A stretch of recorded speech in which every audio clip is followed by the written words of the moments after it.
Okay, I received my Power Plenum today. It's everything that comes in, hammer weight, the hammer, the delivery is already attached here, a hammer spring.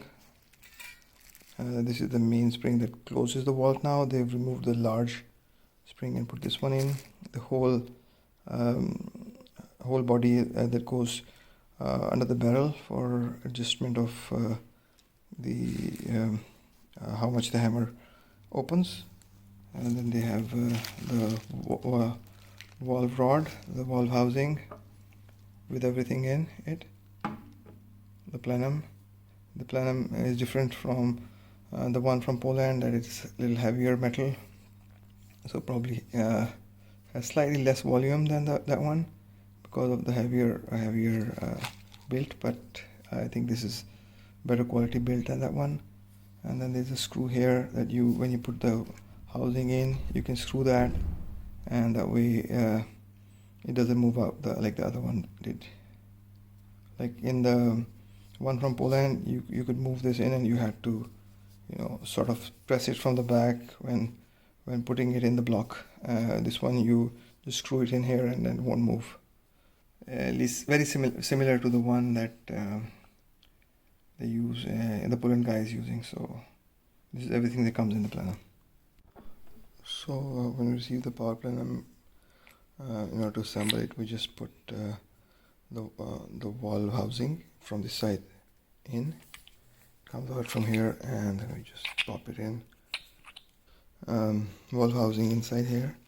So we put the valve, and then we put the valve stem in this long rod, and we push it all the way. So this is flush from here. After this, we put this in here carefully.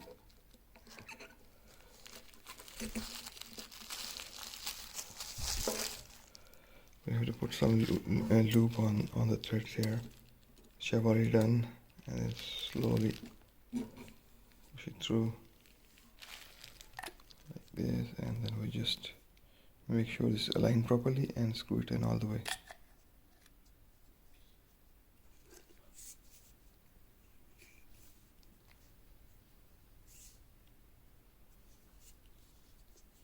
This goes clockwise to screw in.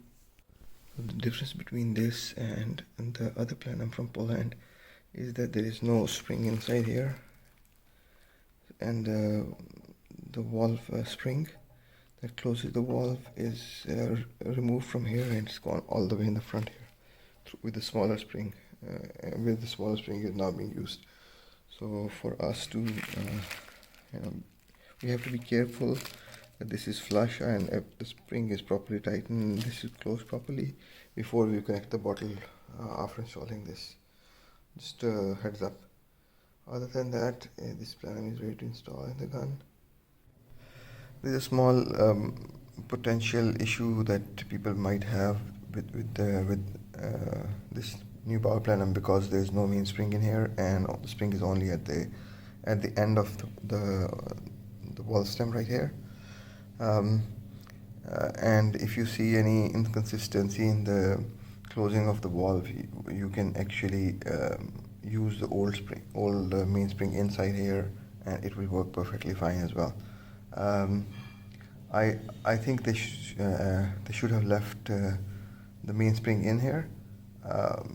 This does facilitate when you're servicing the gun that you can just pull this rod out and you don't have to hold it with the pliers here or to open the end off. But the issue is, see, like for example, if I'm not used to operating fixing the gun a lot, I will have the issue when I'm operating it and I have not installed the thing properly at the end, and I put the bottle in. This will be open, and the air will gush out, and it will even damage your O-rings in your regulator also. The second thing is, if you can see, maybe you can see it a little bit. See, it moves left and right there. When there's a spring, it sort of keeps it a little more centered, so this can damage.